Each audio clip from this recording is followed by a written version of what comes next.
Well, good afternoon, everybody, and a very, very warm welcome to today's Caabu online briefing. Before we start, just to say, obviously, I know many people are extremely concerned and angered at events in Palestine at the moment. We have a page on the front of our website. We urge you all, if you feel so minded, to write to your Member of Parliament. If that is not realistic, perhaps they're in the cabinet or they're already extremely supportive. You can, of course, also write to the Prime Minister, the Foreign Secretary, and I hope that you will urge them to ensure that Israel adheres to international law, that all parties do, and that we see the end of these forcible evictions and the desecration of the Al-Aqsa Mosque, and the end of the attack on Gaza that is going right now, and the rockets that come out. It's very upsetting. All of this is the backdrop, and the very sad, backdrop to today's event, though. And I'm really thrilled to welcome our two guest speakers today, Iyad El-Baghdadi and Ahmed Gatnash, who have written, here it is, The Middle East Crisis Factory. It's a terrific book. I have read it, and it really does, I think, outline some very powerful home truths, particularly, but not exclusively, for Western audiences, about the region. And when we look at Middle East Crisis Factory, we're looking at one that clearly, at the moment, unfortunately, is in full-scale production. Crises across the region, many of them getting worse, whether it be in Syria, massive economic meltdown in the regime, in Lebanon, Iraq, Yemen, of course, the worst humanitarian crisis, as well as, of course, as Libya. So, there is much food for thought, and I think that much food for thought in terms of how we in the international community have really got things all wrong. And I think that we have two superb speakers today who can enlighten us with it. Now, Iyad is a Palestinian by birth, and they are both founders of the Querkaby Foundation. I hope that they are going to tell us a little bit more about that and its work. So we have also Ahmed Gatnash. He's a British Libyan intellectual and activist, and also a fellow co-founder of the Querkaby Foundation. Ahmed and Iyad, a very, very warm welcome to you both. It's a pleasure to have you here with us today at Caabu. Iyad, I think you're going to kick off, and then we'll hear from Ahmed, and we'll follow it up as ever with Q&A. And please do post any questions you have for our speakers in the chat. That would be great. Iyad. Thank you so much for the introduction, Chris. It's a difficult week to be doing this, and I apologize for last week where we had to shift the event to today. And it's quite apt or poignant even that we have to be discussing this book, The Crisis Factory, The Middle East Crisis Factory, as our hearts deal with this next crisis. A quick point of order. Ahmed and I are going to basically be taking turns over the next 20 minutes or so, going over the main points in the book. And we're going to do this, we're roughly following the chapters in the book. There are 8 chapters in the book, but then there's also a forward and introduction that makes 10. So we're going to basically be going back and forth there. And then we'll be, opening this to a discussion. I think Chris will lead us then. I would like to encourage you guys, if someone is not speaking, to please mute the phone, mute yourself on your side. Make sure that you mute it, just to make sure that the voice is not interrupted. Thank you so much. So I'll start with an introduction to myself and my story, and how Ahmed and I got to work together and how we got to write this book. As Chris said, I'm a Palestinian. My father was born in Jaffa 4 months 4.5 months really before the Nakba, which we're going to be observing next week. His family had fled Jaffa towards Egypt. So he was raised in Egypt. My mother, on the other hand, her family also came from Jaffa, but they fled to the south, to Gaza, and eventually they made their way to Damascus, where she was born. And she was raised between Jordan and Kuwait. So already there you see that my family had already been deeply impacted by the formative period of the modern Middle East. The decolonization period, the post-colonial period, and all the contradictions that it has created, and all of the problems that we're still dealing with many generations later. I grew up in the United Arab Emirates. That's where my family lived. And I had a rather quiet life. I was a startup consultant and an IT professional until the start of the Arab Spring in 2011, when I became active, primarily using my Twitter account. For many of us, being on the street was not an option, but then we had an alternative virtual street or virtual square, which essentially was our social media account. Twitter was very important at the time. Very quickly, my account, whether I would say this is fortunate or not, but very quickly my account became very important and very influential. I say unfortunate because the moment you become prominent in a country that does not respect freedom of speech, you also become a target. But fortunately, I also happened to influence many people, but also meet many people. And one of those was Ahmed. Ahmed was a teenager at the time, and he was watching his own parents' country, Libya, erupt in uprising in 2011. And once it'll be his turn to speak, he will tell you a little bit about how he experienced that. In 2014, so in 2013, we had a very painful reversal in our fortunes in during the Arab Spring. That's when, we normally bring it back to August of 2018, when two very big events happened that set the region on a very different trajectory. Before in 2011 and 2012, there was a lot of optimism. There was the sense that things are not okay. We're still dealing with a lot of risk. Things are still unstable. But at the same time, there was a political opening, historical opportunity to create a different kind of Middle East. And then there was a coup in Egypt in 2013. Could you mute your mics, please? Joey.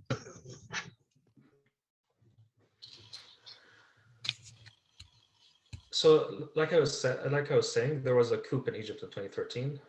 We go into that during the book, but I think we could also discuss it a little bit more now. I think we're going to go over it as well.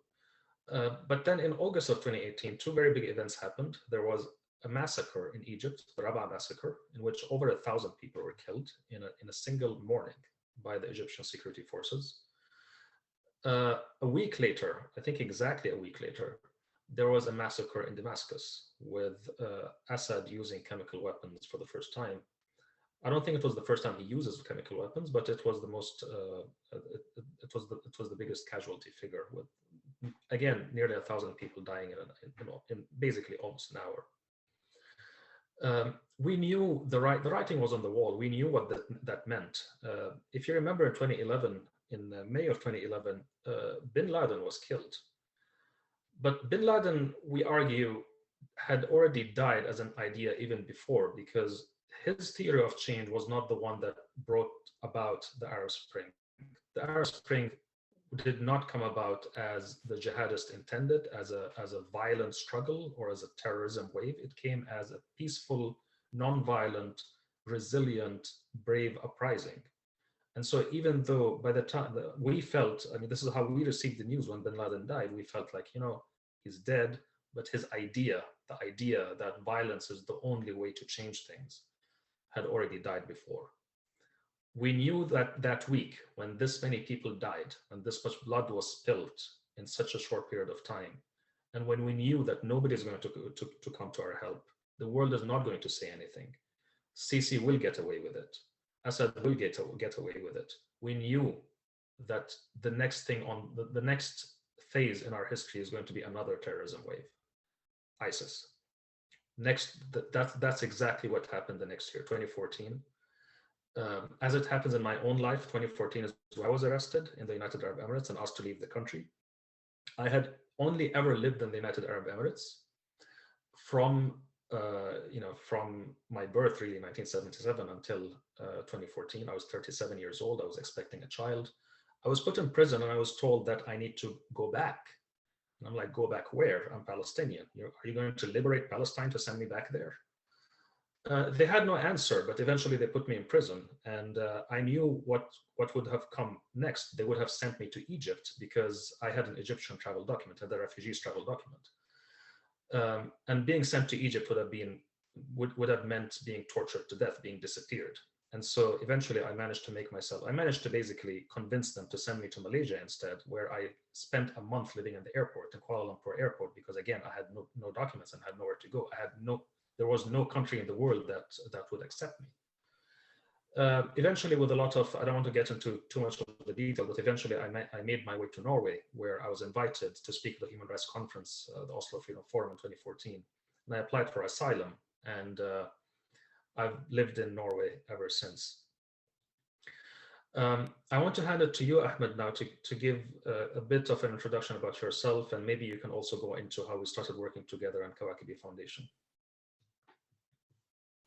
Thanks, Iyad. So I was, like you mentioned, I was a teenager when the Arab Spring began, and I was watching these seismic events, which were really my political awakening at the time, and coming to relate to that side of my identity as well, and to my parents' country of origin, and to really feel a pride for that side of my identity that I'd never felt before, because that the whole region had only meant, prior to that, dysfunction and corruption and authoritarianism to me, and suddenly it was gaining a whole new meaning and a whole new significance. It was inspiring and empowering, and there was real hope for a better future for probably the first time in my life.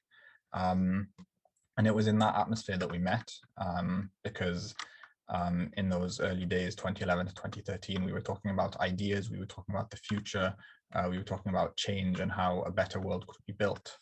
And I remember we started speaking initially on social media, then we eventually decided to write a book together, a different book, one which still isn't out, but hopefully we'll finish it one day.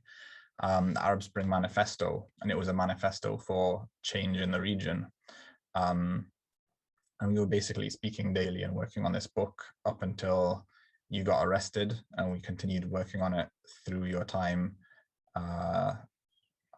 past your time in prison, whilst you were living in an airport for a month, whilst you were living in a refugee camp in the far north of Norway, and beyond, which is our own little story of resilience.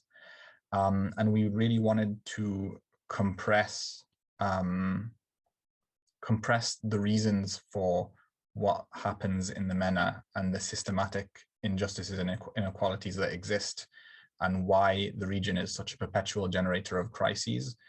We wanted to simplify this as much as possible, and make it understandable for ordinary people who aren't foreign affairs nerds, because a lot of the time we actually complexify it for ourselves.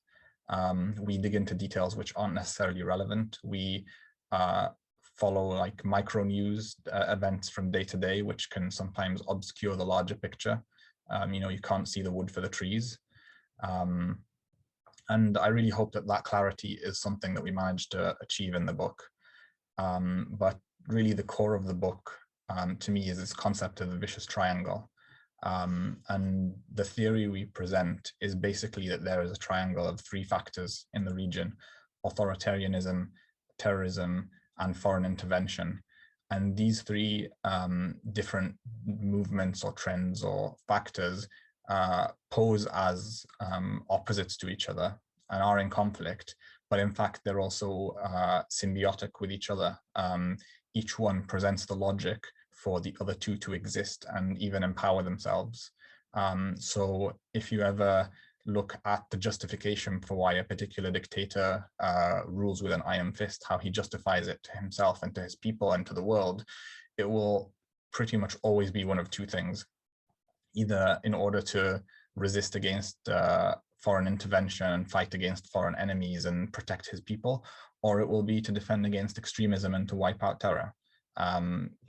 I think that's universal, and the same with the other two. Foreign interventions are universally positioned as either being to wipe out terrorism or to unseat a dictator. And we tried to pick case studies which would most clearly reflect the extent to which these three factors actually justify each other and empower each other to remain and expand. So we go through, for example, the Iraq War and how the US invasion allowed for a retrenchment, the first Gulf War conflict, which allowed for a retrenchment of authoritarianism, but also empowered the foreign intervention, ultimately resulted in a second Gulf War, which led to a resurgence of extremism. We look at Syria, in which Bashar al-Assad basically empowered ISIS and allowed them to take over half of the country because they gave him the legitimacy to use brutal means to fight terror.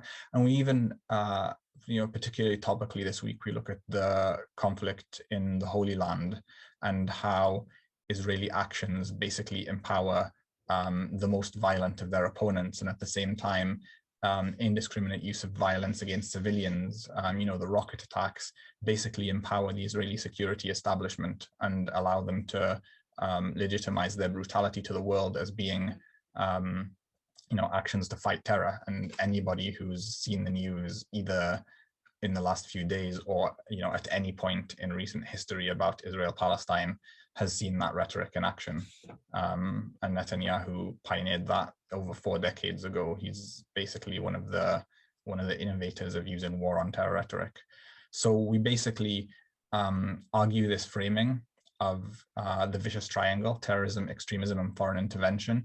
And the thing all three of them have in common is that they crush civil society, and they make sure that the agency of the people living in the region is not asserted, is not respected, is marginalized as far as possible. And that in order to actually do something about this, something which isn't counterproductive, something which can achieve some form of long-term change and doesn't just shift from one crisis to a different one or kick the can a couple of years down the road at best, you really need to systematically address all three of these factors. And the common thread, again, is the people themselves and civil society. So a solution can only come through empowering civil society to take ownership of its own context and its own problems and develop local, native, indigenous solutions. And I think that's the section of the book that Iyad really focused on. So I'll hand it back to you. Thank you, Ahmed. So the vicious triangle actually was the title of the book that we originally wrote in 2015, 2016, before we were asked to take this, to basically take this edition into the English language. It's a long story, it's on its own. The book itself starts, however, with a little introduction that we call the unlearning. We realize that whenever we're speaking, especially to a Western audience, there are certain preconceived notions and certain narratives and certain ideas that have been stubborn over the past few decades, which kind of color and really affect the ability of the average Western reader of really seeing the region on its own terms. And so this is what we start by doing. We start by saying, okay, these are the things that you need to keep at the door in order to get, in order to get the full impact, the full benefit of this book. But then an important thing that we do here is that this is, we, like Ahmed said, we kind of picked case studies that sort of give us a political history of the region, but we also focus on the history, very specifically in multiple chapters, on the history of legitimacy. We thought that legitimacy is that one concept that kind of combines the experience of the ruler and the experience of the ruled, the narrative of the ruler and the lived experience of the people who are being ruled. You know, so if we talk about a political history, just a political history, then we're going to be only talking about those in power. And if we talk only about the people's history, then we might miss a big chunk of the political story. So organizing this as a history of legitimacy, I think makes this book unique. And we talk about a shift in the legitimacy narratives in the region, from the post-colonial order, where we had mostly generals, mostly military regimes that derived their, I mean, you remember, for example, Nasser in Egypt, but also his analogs across the region, who derived a lot of their legitimacy from this fight against imperialism, this anti-colonial struggle. And the subtext, of course, was, we are liberating you. And because we're liberating you, we cannot afford to give you any political rights right now, because no voice is louder than the voice of the battlefield. This was actually the name of a poem that I think we referenced in the book. That social contract, or that kind of promise, crashed later, and what we had the emergence of another one, which was based upon development, economic development, increasing literacy rates, increasing education rates, better health and better education, things like that. And again, the subtext here was, we're educating you, and because we're educating you, this is so important that we cannot give you political rights. We're educating you and we're giving you jobs, and in return, you're going to shut up. And again, this continued. Of course, the problem with this is, it works for a while, but after a while, we were not mostly illiterate anymore. We were not mostly, sick and hungry anymore. Economic development picked up, educational development picked up, and suddenly that promise became a very, very low bar that did not really inspire anybody. Thankfully, around the same time, the war on terror, thankfully for dictators, of course, not for us. It was terrible for us. But the war on terror starts in 2001 with the 9/11 attacks, and that gave the dictators a lifeline, because now, instead of saying, we have to answer the question, we have to answer the aspirations of these people who are becoming increasingly well educated, increasingly ambitious. They want jobs, they want opportunities, they want to be able to speak their minds. Now they had the entire world, the sole superpower in the world, and of course with the world on its side, saying the most important thing in this region is fighting terrorism. And that gave them a lifeline. And that lifeline really extended all the way through the Iraq War, and through everything that happened after that, but it crashed with the rise of the Arab Spring. And that's where we talk about the history of how we experienced the Arab Spring, but also what it meant, why it was important, even though, and we try to challenge the whole notion about the failure of the Arab Spring, because for us, the Arab Spring was not a singular event that happened in 2011, but rather it was a phase of our history that started in 2011. We are not speaking today 10 years after the Arab Spring, but 10 years into the Arab Spring. The distinction is important, we think, because this is an intergenerational transition. Transitions to democracy take time. They take generations. We kind of draw a comparison in the book with Europe's own transition to democracy, how Europe went from a continent whose regional order was dominated by dictatorships, early 20th century, and how through 2 world wars, it became a region whose dominant powers were democratic. This took 31 years and more than 100 million people dead. And so to look at our region, which is again a region of 420 million people, there are 420 million Arabs, but if you want to add to that the entire MENA region, you want to add the Turks, and you want to add the Jews, and you want to add the Kurds, and you want to add the Persians, etc. That's more than 700 million people. That's a larger area than the European Union. or most of Europe. I don't know what the current figures are for the population of Europe, but I think it approaches that. And so we cannot really imagine such a large region transitioning from authoritarianism and being colonized and being separated to being democratic and being prosperous in a matter of a few weeks. This is not going to happen in a matter of a few weeks. This is the work of a generation. Finally, I mean, as we get to the second half of the book, we try to talk about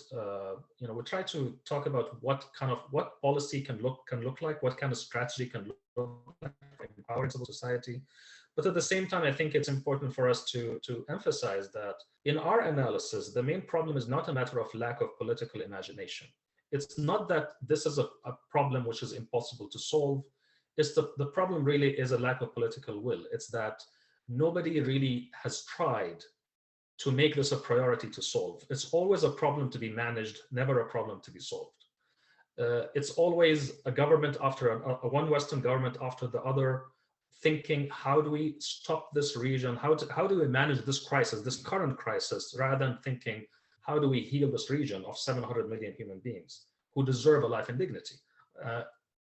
We end the book really with a look at the next 20 years. And I know that I'm the one who wrote that chapter, but I'm going to hand it here to Ahmed because sometimes it's a good idea to hear how your co-writer assesses your own writing. So maybe Ahmed, you can do this, and then we can end and open it to discussion.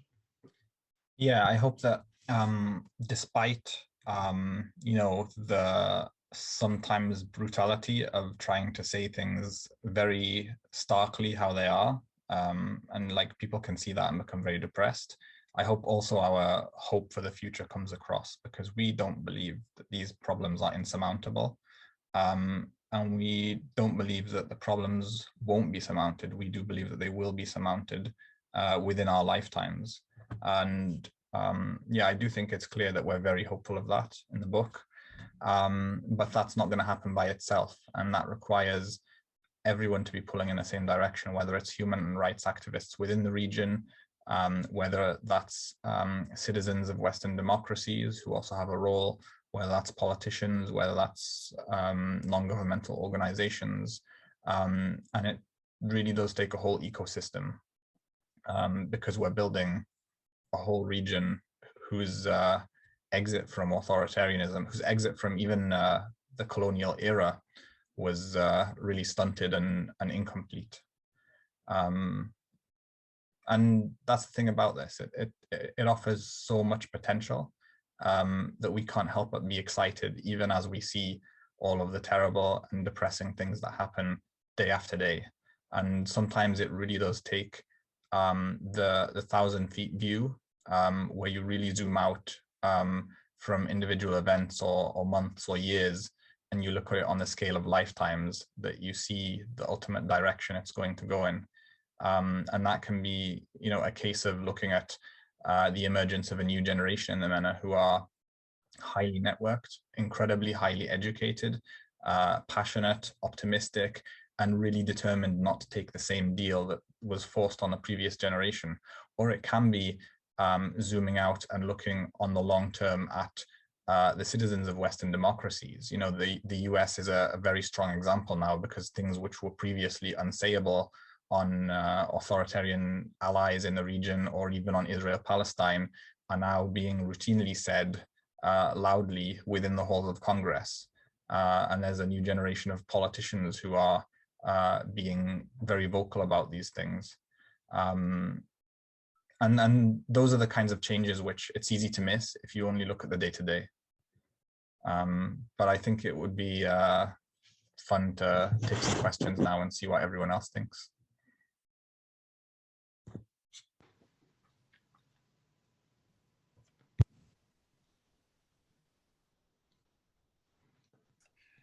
Thank you very much, Iyad and Ahmed. And, I think that gives us a little bit of a taster of what is in your book. We got some questions coming in on the Q&A, which I will take, but I was going to use chair's privilege and kick off with a couple, because I think that they were really core ideas that you put across in your book. I very much, liked the image of that you put across as political Islamists as right-wing populists. I think that's I'd love it if one of you would like to sort of speak to that, a little bit. And the other thing you put in there was also that the region won't just get better if it's left alone. I think this is also something I'd love you to unpack for us, because you get so many people saying, "Oh, if only the West has left the region." And I think that actually it does actually is worthy of a bit of debate. And the final one I was just going to toss in there was really and I couldn't agree with you more about the Arab Spring being an extended process. But it's also an evolving process. And in the book, you start to discuss how the protests of 2010 and 11 evolved. But we see some quite different types of protests that broke out almost in the sort of second wave of protests in Algeria, Sudan, etc., in 2018 and 19, and what was learned and what changed during that period. Because frankly, I'm fed up with hearing politicians saying, "Oh, the Arab Spring failed. Assad is won in Syria, etc."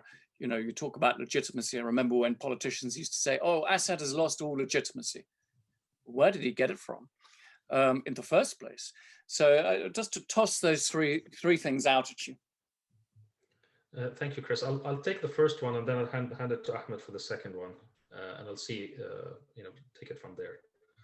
But on the first question, on the first note that you had, which is about how Islamists really should be viewed as right-wing, as basically populists, as right-wing populists rather than as theocrats. And I would say this applies to most of them. I mean, in the Shia, of course, Shia Islamists and might sometimes present differently because they believe there is like the Iranian regime, for example. There's this idea of wilayat al-faqih, which means basically it's theocracy. But then most Islamists, including most Shia Islamists, by the way, who do not, like a lot of Shia Islamists do not agree with wilayat al-faqih. They should be understood as populists. The idea here is that we have multiple identities in the region, and you always have as many forms of right-wing populism as you have identities.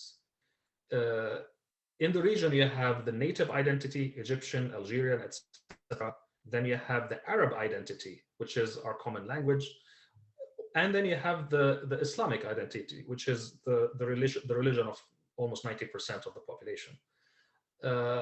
And those populisms have coexisted. They've fought, but they've always been around. I believe in our modern period. The kind of regime that the Islamists want to bring about, if we look at, for example, Erdogan in Turkey, for example, or we look at at the Muslim Brotherhood, for example, in Egypt. If they had it their way and they created the kind of regime that they wanted, it would not look like Iran, but more like Putin's Russia. A one-party state, or a state with one large party and no opposition rights, curtailed minority rights, curtailed freedom of speech, but not really a theocracy. Not a theocracy in the general. I mean, the question here is, what does a 21st century theocracy look like anyway? I mean, maybe it looks like a military dictatorship anyway. So this is the idea. The idea is that when we actually talk about these, and the moment we actually talk about them as populists, a lot of the whole discussion about religion in the region and essentializing religion in the region becomes uncomfortable for a lot of Westerners, because if the conversation is, we Arabs and we Muslims cannot have democracy because we might elect Islamists, then what about Trump? What about the populists which are being elected across Europe right now? Why is it that Americans can elect a far right extremist, and their sacred right to voting is never called into question? In fact, the world sympathizes with them and has solidarity with them. But when we once in a while elect an Islam, of course, in our region, sometimes Islamists get elected and sometimes they lose elections. They lose elections all the time. But then sometimes, once in a while, they win, just like they do in any other region of the world. Populists sometimes win and sometimes lose. It depends upon the psyche of the people. But then why is it that when we elect, once in a while an Islamist, our very humanity is called into question? That's the point here. And I'll hand it over to you, Ahmed, for the next comment. Yeah, I think this was much more difficult for people to understand before Trump, because during the Trump years, people saw, the American president use pretty much every kind of, every phrase that's been like included in scare quotes in a piece of reporting about Islamists in the past. We saw the attempts to disenfranchise minorities. We saw the attempts to roll back women's reproductive rights. We saw basically attempts to introduce an American theocracy. And, at the end of the day, people realized that this wasn't about Christianity. And it's not a debate of whether Christianity is compatible with democracy. And ultimately, that really highlighted the trope of Islam and democracy for what it is. On the second question about whether the West should just leave, it's something that we hear quite a lot, and it is a very natural reaction when you first realize the extent of the damage that Western countries have done in the region for the better part of a century. That's, a very natural response. But there's that fantastic Malcolm X quote where you can't plunge a knife 7 inches into somebody's back and then pull it out 5 inches and, realize, oh, I've done nothing but bad here, I should just go. You need to fix things and you need to make amends. And that's the position that the Western democracies are in right now, because this is their record. And this is the problem that they created, and they can't just leave it. Part of what the vicious triangle framing describes is the way many of these authoritarian power structures were solidified by the way that colonialism shaped the region, and then the way that colonialism set up authoritarians as they withdrew in order to take over from them. And even many of the policing structures which remain, and many of the structures of repression are basically seamlessly transitioned from the colonial era to the contemporary authoritarians. And therefore, it is a moral responsibility on the West to play a role in dismantling that. But it's also a pragmatic responsibility, because these things don't just hurt us, they hurt the entire world. You can't ignore the blaze in your neighbor's apartment and just assume it's going to stay there and it won't affect you, as we saw with the rise of ISIS, as we saw with the waves of refugees coming to Europe from 2015, and which ultimately emboldened right-wing populism across Europe and in the US, led to Trump in the UK, or part of Brexit. These things hurt everybody around the world. So that's on the West leaving. Could you remind me what the other question was, Chris? Yeah, the final question was how the process evolved between 2010, 11 to 18 and 19, how the style and nature of protests, how protesters learned. So let me add a little bit of an analogy then, and Ahmed, you can carry on from there. But the whole point about the West leaving, sometimes I describe this to people as, imagine if you're just sitting at home and you have you're sitting and you're living in a house, and someone drives a truck into your house. It drives the truck into your house to the point that it destroys half of the house, but also the truck becomes embedded into the house, such that if it backs out, the house is going to collapse on your head. You can at the same time say, I hate you for crashing a truck into my house, but also please don't pull away because I don't want my house to break down.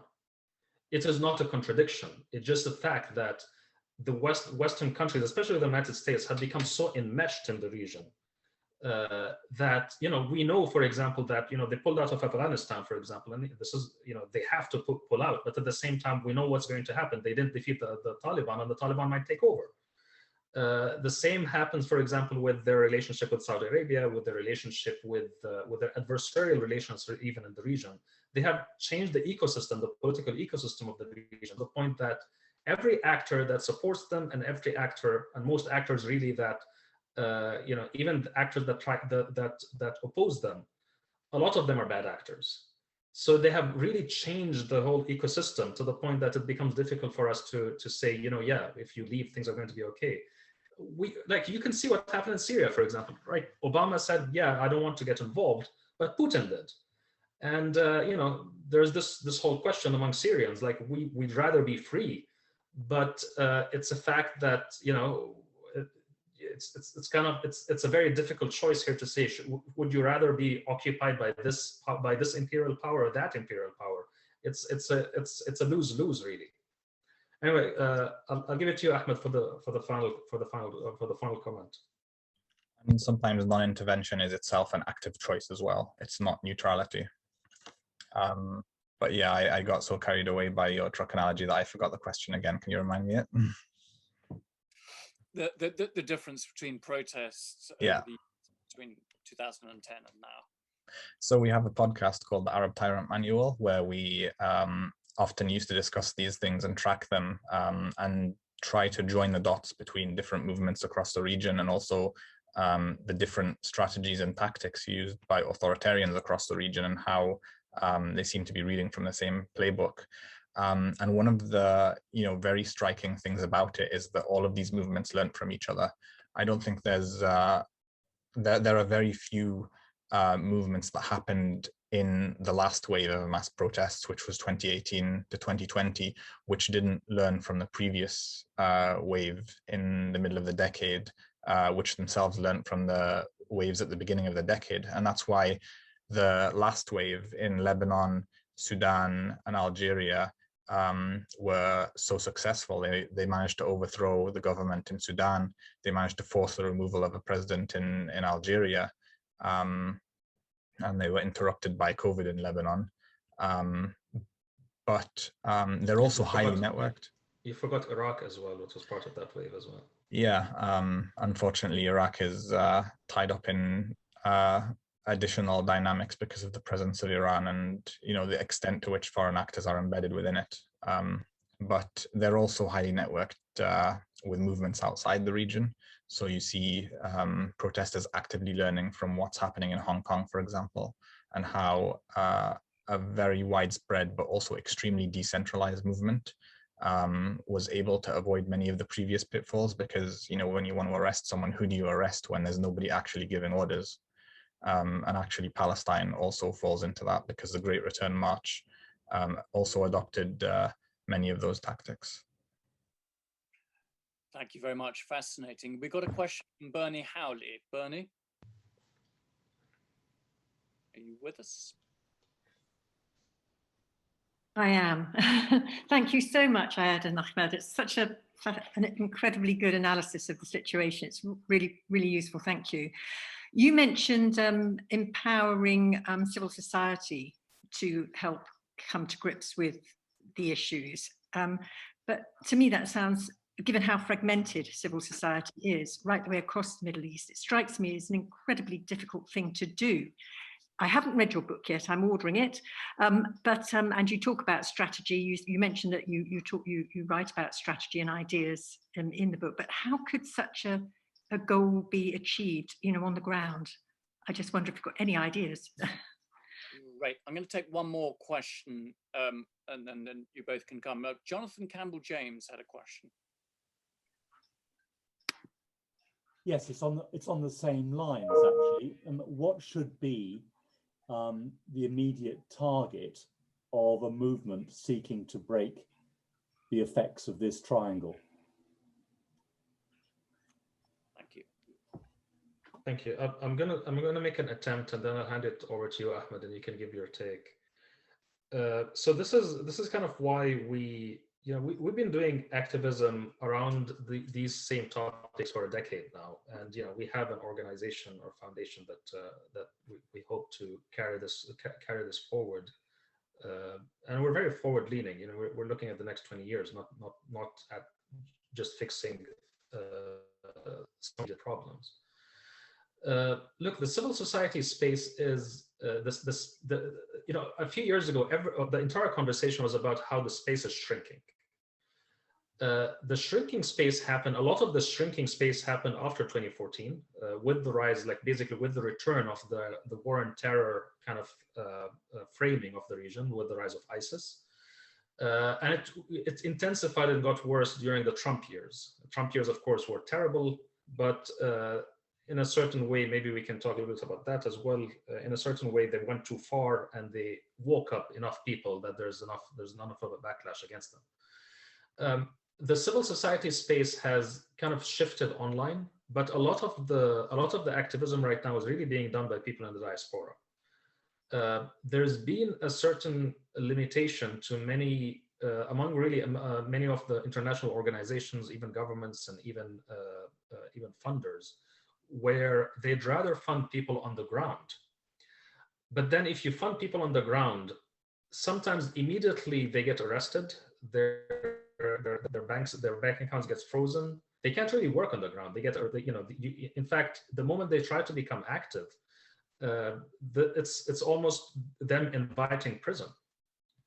In this kind of situation, there's a renewed sense of responsibility among us who are refugees, who live in the diaspora, and who are, expats, for one reason or the other. I mean, an enormous amount of human capital left the region in the last 10 years. Many of them left willingly because they had no other choice, because they had, they didn't have enough opportunities in the region after everything that happened. But then a lot of them also left because they were refugees, such as myself. We have a situation where in exile, you're possibly more effective than you were on the ground. Because on the ground, you could be arrested anytime. You know that there's a limit to how much you can do. And then, at some point, if you do too much, it might lead to your work being stopped. But then here in the diaspora, in exile, we are living under democracy. For example, I was living in the United Arab Emirates, which ranks, out of 165 countries, I think it ranks in the bottom 10 when it comes to freedom of speech. And I now live in Norway, which ranks in the top 5 when it comes to freedom of speech. At the same time, exile does not work the same way now that it worked before. I mean, 100 years ago, when you exile someone, you completely separate them from their constituency and they become ineffective. They can't really talk to their people anymore. But now we have social media, and that allows us to continue those conversations from a place of safety, but continue to have this conversation. So in fact, when people on the inside text me or send a question and say, what should we do? How should we help? A lot of the time, and of course, it depends upon which country they're living in, but a lot of the time I tell them, don't get yourself arrested. We need your effort. We need your careers. We need you to be strong. We need you to get educated, get better at what you're doing, increase your talents, because one day we will need you. But if you just go out and get arrested, that's not going to help us. It's not going to help us collectively, mainly because we're not looking at a few weeks. We're looking at 20 years. I'll give it to you, Ahmed, to answer the second variation of the problem, which is, the question, which is, what are the priorities if we want to break the triangle? Yeah, so on the first, I just wanted to add that civil society is hard, but do not underestimate the amount of energy and creativity and passion that there is inside the region. And we saw this from the very first days in 2011. As soon as Mubarak announced he was stepping down, there were committees formed in Tahrir Square which took over the security of the public square, which were taking care of the cleanliness, which were taking care of supplies. There were, medical groups. We've seen that in Syria, where local coordinating committees were set up, which basically were democratically chosen and ran and functioned as local councils and seamlessly took over the provision of all services from the government as it withdrew. This energy and this passion has been really striking everywhere where the people gained a sense of agency over their country, and that's always there. It's suppressed a lot of the time, like right now when the climate is so repressive that it's a danger to be active in any way, but it is always there, and it develops very rapidly when it's given a chance. So I'd say don't underestimate the capacity for taking ownership of problems that there is. On the immediate target, it's related to that and related to what Iyad was saying. So right now, the fact is that it's so repressive, and it's been so repressive since Trump came into office, that there's very little people on the ground can do. And the immediate priority is basically alleviating that. And we saw the difference that it makes as soon as there's a US administration which has even a semblance of caring about human rights. As soon as Biden was elected, the Egyptian government began releasing prisoners, began releasing political prisoners, put on hold the harsh sentencing.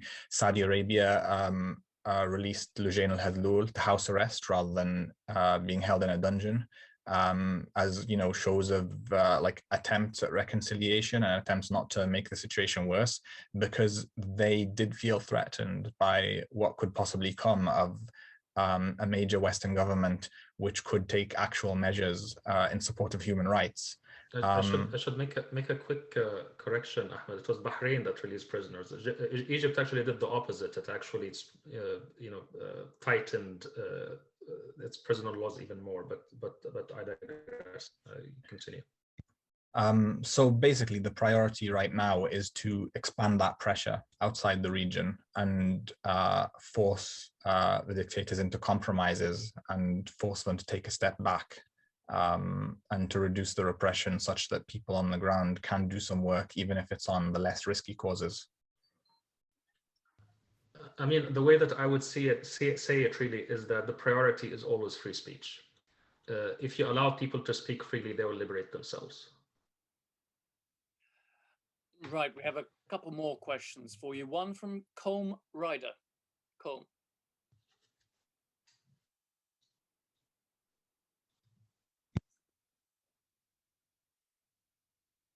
Are you with us? Thank you very much. Can you hear me? Yeah. Look, thanks very much, Iyad and Ahmed. It's been good. Look, as someone who worked in the Middle East for a number of years, and my main experience was in Yemen, visited a number of countries.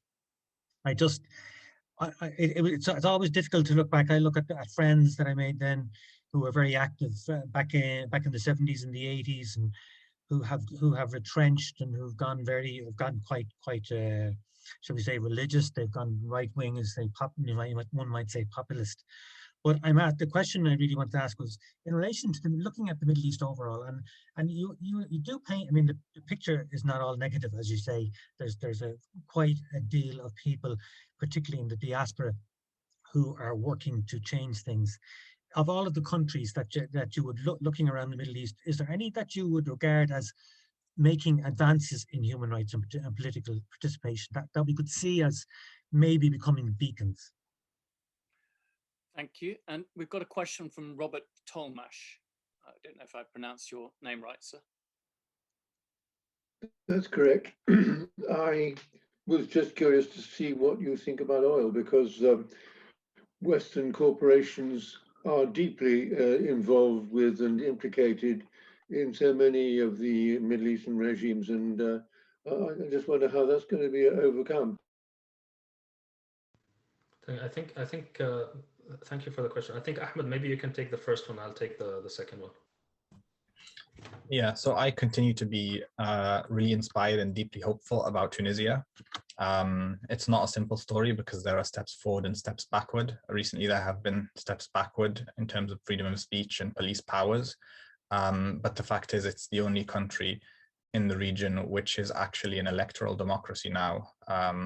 And it needs all the support that can be mustered from around the world in order to continue entrenching that and to build it as a model.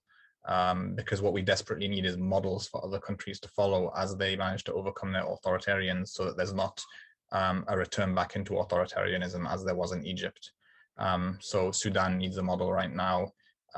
Egypt needed a model back in 2012, and it will need one again someday. And I hope Tunisia can present that. So yeah, there was the question on oil, and I think there's also a very related one, which is on the armaments industry as well. Right. So when it comes to oil, we actually covered this in the last chapter of the book. The last chapter of the book is called The Next 20 Years, which is quite an ambitious title to cover in a single chapter at the end of a book. But we talk about how there are certain trends that have always held true in the Middle East, but are not anymore.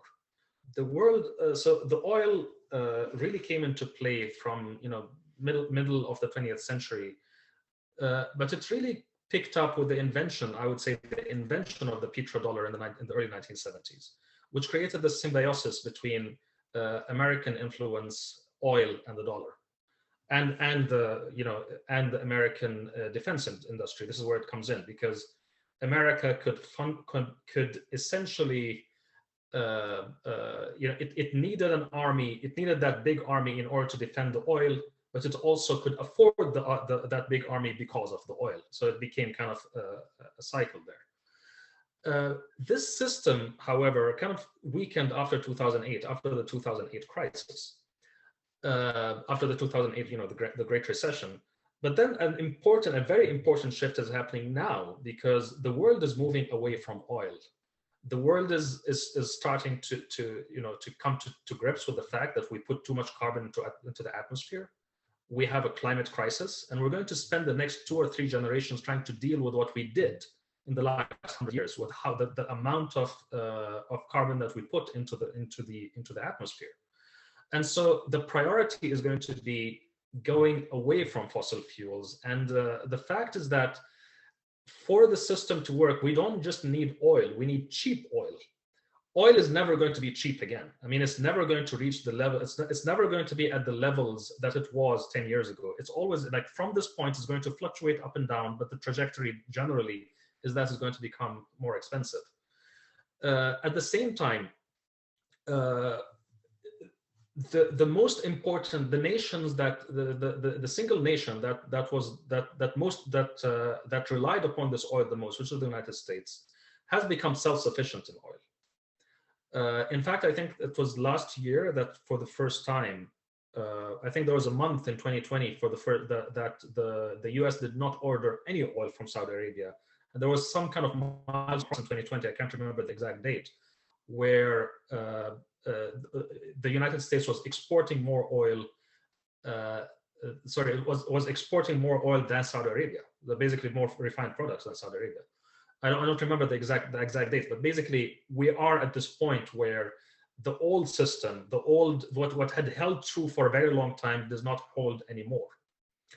The fact here is that for a lot of these dictators, the petty oil dictators of the Arabian Peninsula, the reason why you see them being very interventionist right now is not just a matter of them being emboldened, but also a matter of them feeling paranoid about what comes next for them. Because look at the United Arab Emirates, for example, the country from which I come. 10 million people population, out of which only 1 million are citizens. So 90% of the population of the UAE are actually not citizens of the UAE. They're people like me, who lived there maybe their entire lives, but they don't have citizenship rights. It's 1 million people who are the citizens of the country and who enjoy the full, the full protection of the full wealth. And I wouldn't say protections, because even they, most of them, it's a repressive monarchy, so the citizens themselves do not have any right to free speech either. But then this little country picked up a fight with Iran, which has 82 million people, and Turkey, which also has 82 million people, and is attempting to control Egypt, which has 100 million people. It's a tiny country in a very large, in a neighborhood of giants, basically. So there is this anxiety about what comes next for them, and this is actually fueling a lot of their hysteria. And we kind of, when we talk about when we want to talk about the political implications of that and the relationship with Trump, etc. Of course, I would just say read the book. It is a good book. We poured a lot of our frustrations, a lot of our hopes, a lot of dreams, and a lot of work into it. And I hope you enjoy it. But I'll give it to you, Ahmed. I know that you have a comment. No, I agree with you with oil, but I'd just emphasize that oil is a very 20th century player in the whole dynamic, and that will be diversified in the future. There are other industries entering the region, most notably over the past couple of years, tech, entertainment, global finance, especially with the Abraham Accords. They're becoming deeply involved with the Gulf monarchies, and that's going to be something to watch out for, as well as, of course, the perpetual presence of the armaments industry, which is probably the greatest moral blight on humanity today. And something has to be done, because again, it's something which doesn't just affect the region, it affects the whole world, because whilst we're the ones dying, from these arms, the arms companies are also distorting the democratic process in Western democracies. You have situations, as we have in the UK, but most pronouncedly in the US, where democracies are not very responsive to their citizens' demands anymore because of the presence of massive amounts of money, financial interests, which distort the politics. So it's in the interest of the entire world that these forces are reined in. Yeah, that's all I'd add. Thank you both. Do you have time for just two more questions? We have one actually that follows on a little bit about normalization from Sarah Campbell. She's not with us anymore, but I think it's an appropriate one for you, Iyad. You know, what you make of the Abraham Accords with the UAE, and you know, what will be the UAE position on the issue of Palestine going forward. And then Bruce Campbell, you've got Bruce Stanley, you've got a question, Bruce.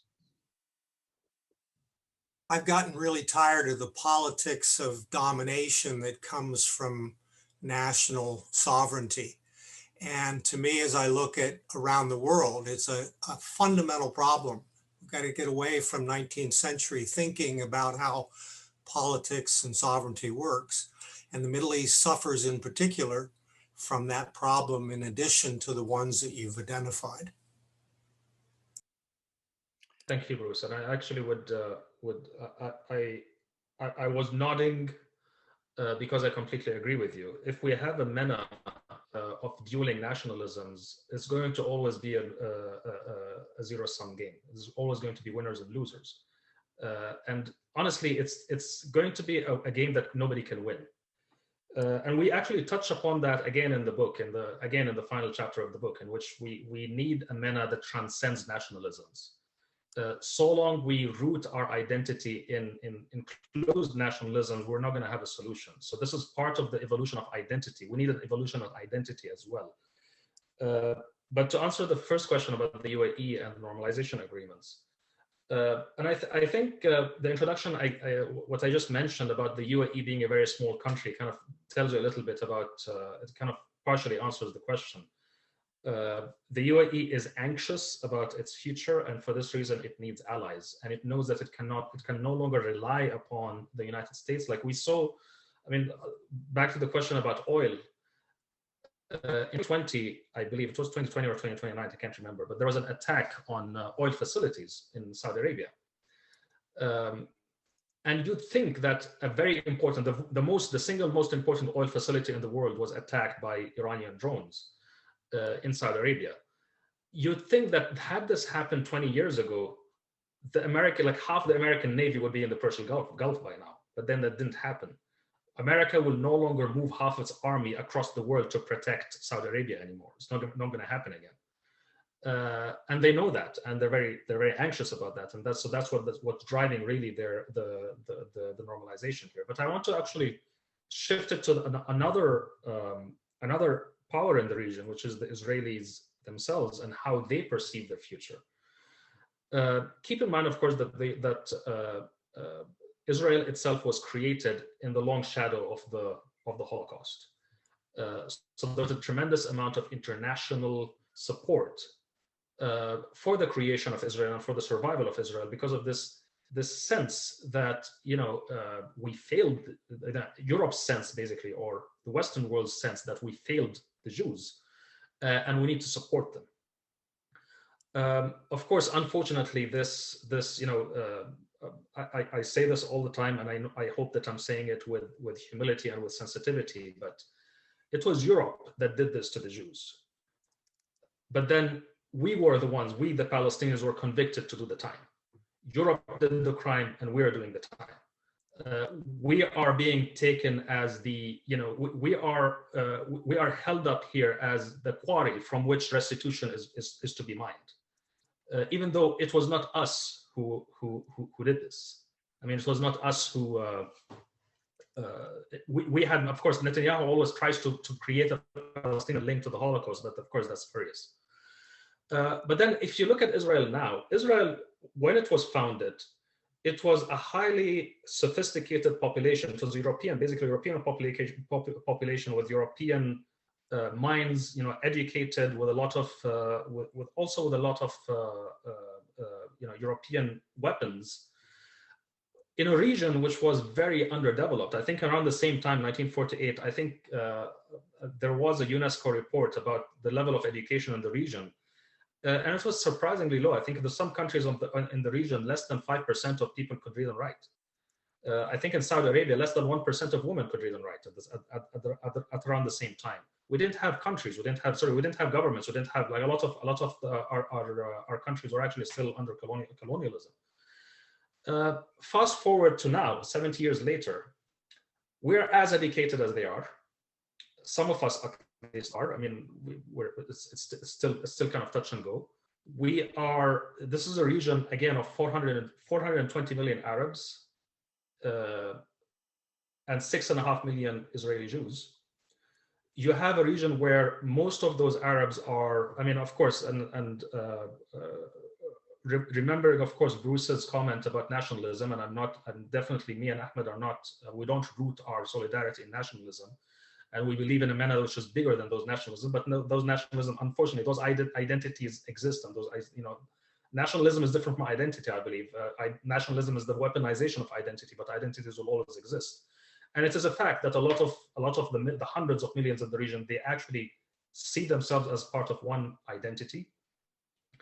And they overwhelmingly reject Israel, not because, I mean, a lot of, when you ask them, when you actually go down and ask them, why do you oppose Israel, they don't give you political reasons. They don't give you racist reasons. They don't say it's because they're Jews, but rather they say because there's oppression. This, of course, itself creates a very uncomfortable situation if you are Netanyahu right now, or if you are with Netanyahu's camp, because you know that this region does not look the same way it looked 70 years ago. Our adversaries are much more populous and much more sophisticated than they used to be. A lot of they're taking to the streets asking for the regimes to come down. And if they have democracies, then they're not going to, those democracies, if they reflect the will of the people, they're not going to look at us very positively. Which is why Israel has made this decision, the strategic decision. This is not just a diplomatic accord. I don't believe this is just a diplomatic accord. This is a strategic decision for Israel to become part of the authoritarian structure in the region, because Israel has assessed that for its own future, it's very important for the region to continue to be dominated by dictators. Because if there are democracies and if they reflect the will of the people, this region is going to be very anti-Israel. And so this creates a situation where, countries that were protected by the United States and they're no longer under the US's, cover, they would like to have, they would like to have an alliance with Israel because that guarantees their survival. But at the same time, Israel needs that because they need to invest more in maintaining the kind of status quo in the region and making sure that there is no transition. I would say, I mean, I have to say this because I'm Palestinian, and whenever we speak about Israel, we are accused of certain things. We're accused of being terrorists. We're accused of being anti-Semites, etc. I want to say that I'm never going to accept a future for the Middle East in which Jewish people cannot live in dignity and peace and equality with everyone else. And I'm going to say that I am a one-stater. I believe in a one-state solution for the Israel-Palestine crisis. I believe that we should, like the way forward from apartheid, we have to dismantle apartheid, but we have to speak about the end game. Is the end game going to be one nationalism versus the other forever? Someone standing on another's neck always, taking turns? Or is it going to be a manner in which we're all equals? We all belong. I draw this analogy towards the end of the book because I feel that this is kind of a reflection. Really, I was comparing it to the United States, where this is a country, the United States, where most people in the United States come from somewhere else, especially if you're not Native American, then you came from somewhere else. But then they manage, there's a promise of equality. It's not perfect, but they're working on it. And I'm rooting for them. I hope that they get there. Here in the Middle East and North Africa, in the MENA, you have, Arabs and Persians and Jews and Christians and Muslims and Sunnis and Shias and all of those different groups, and we have always been there. We have always belonged there. Why can't we coexist as equals? This is the question, and this is going to be the rest of my life and Ahmed's life, I'm sure. Ahmed, Iyad, a really huge thank you for taking time out today to talk to us, for enlightening us, for writing this book. It was very inspiring, very clear thinking about the future of the region. Thank you very, very much indeed. To everybody who attended today, thank you also. And just to add to what I said at the start, there is actually now, I've learned, going to be an urgent question in Parliament on the crisis in Palestine. So that will be tomorrow morning, so you can watch out for what happens there. In the meantime, those who haven't, I hope you'll all consider joining Caabu as a member. Please do. We're going to be having other online briefings in the future. But for now, I just want to say thank you once again to both Iyad and Ahmed, and to plug their book, which is, the link is available, it's in the chat, and it's on the front page of our website. Thank you, everybody. Take care, and we look forward to seeing you soon. Thank you so much.